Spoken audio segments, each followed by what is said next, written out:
talk a little bit about equipment and software.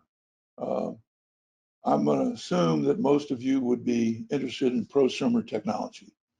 iPhone with at least 1 TB of storage for recording audio and video is a fantastic platform.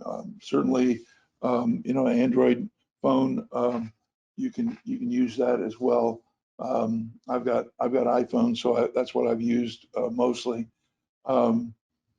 That is the iPhone camera today in a 13 is way better than the cameras we use, the big broadcast cameras we used 20 years ago for Discovery Channel. The camera technology is fantastic. The thing you have to know is the equipment and software, it does not a storyteller make. It doesn't matter if you don't know how to tell a story with video. It doesn't matter what equipment or software you have. You have to learn how to make stories in video. It's much different than writing a story in print or online or in text. It's much, much different. My suggestion is to learn about story making, go watch a lot of 60 Minutes. Whether you're listening for the content or not, watch what they do, see how they shoot things, see how they put sequences of shots together. Make it so that you can play whatever you're going to shoot, you can actually see it on the inside of your eyelids before you go out and shoot it, so that you know that story is going to work. And then go out and shoot your script. So I put together a list of content. We're not sponsored by any of these companies or anything. This just happens to be the list of content or the list of equipment and software that I use.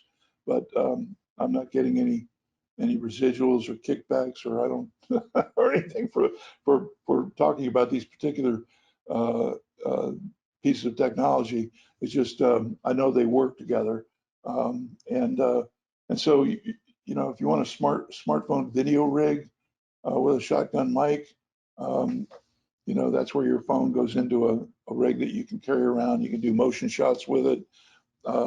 Directional microphone with a lightning connector to connect so that your phone can record the audio. A wireless lavaliers for your iPhone.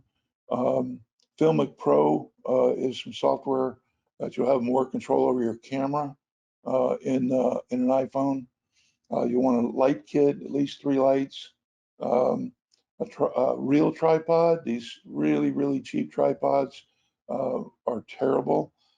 You don't want your tripod to just fall over on its own and break your $1,400 iPhone and all the other gear that you have hanging on it. So I recommend getting a substantial tripod with a smooth head so you can pan with your phone. Smartphone clamp so you can attach the phone to a clip so that you can easily take the phone off of the tripod and use it handheld. You can use iMovie for editing. It's a great cuts only. They do have some transitions, but it's a great cuts only platform. And I recommend just sticking with that. Going to the more complex software out there doesn't really help you create better stories. Creating great stories means creating great scripts and planning to tell a great story. And then finally, the Ricoh Theta Z1 is a great virtual home tour camera, 360 virtual home tour camera. So that's good technology. I'm not a big techie guy. I know the equipment, but I'm not a big follower of it. I'm more of a story maker. So to me, it doesn't make much difference what equipment you have. It's better to know how to make stories. If you decide you want to do professional technology, then get ready for some serious capital expense and on-the-job education if you want to do this yourself. If you hire outsiders to do it for you, make sure you have the budget to hire the right team. there's a lot of people out there that are touting themselves as great story makers, but they're not. And make sure you check out their demo reel and make sure they can do it. But with them, you're going to be talking about using pro cameras, or if you get it yourself, pro cameras are $5,000, $10,000, $15,000.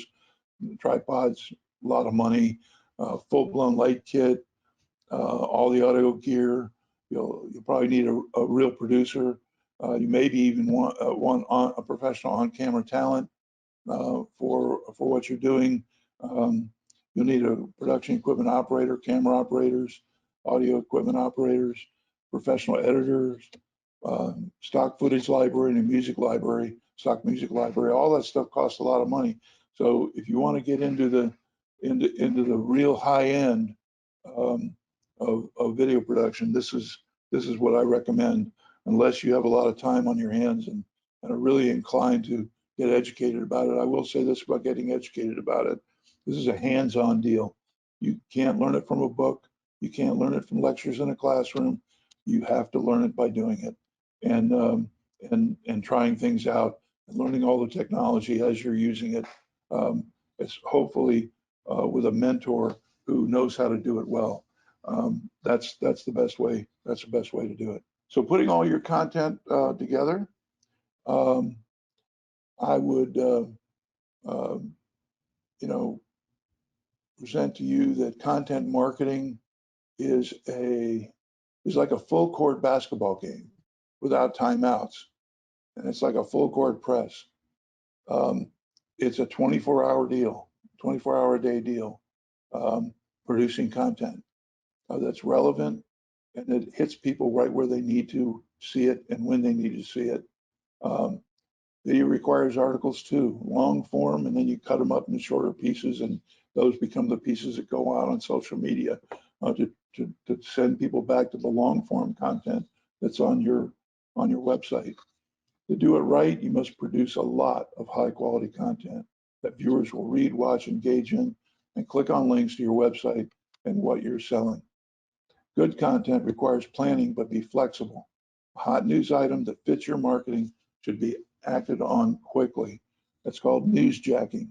And if you have some piece of news that will help your customers, your clients, learn something about the market, then that's a piece of content you want to at least share or produce other content from you about it. My tip for this is you have to love the process. If you love it, chances are you'll create great content. If you don't love it, I guarantee you'll produce content nobody will watch. It's a, you have to have a love affair with producing this content. It is not something, if you find it really tedious or you don't like doing it, then you're not going to produce great content. And so I would find somebody else to do it for you.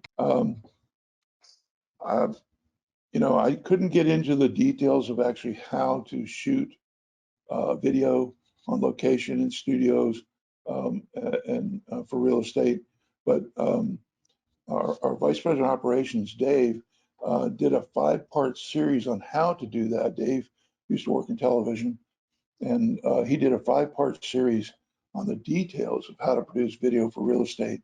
It's called Lights, Cameras, Sold. Preparing to shoot, outlining video, shoot and edit video, distribute and promote your videos. The series started on April 5th, 2021. You can go to our website to see that. If you see this QR code, you just click on this QR code and it'll take you right to that web page where the series starts. It's a 5-week series. That's how much time it takes to even get started to teach all of this. And we couldn't do that in a 30 to 40 minute webinar today, but this will give you some additional resources so that you can learn more.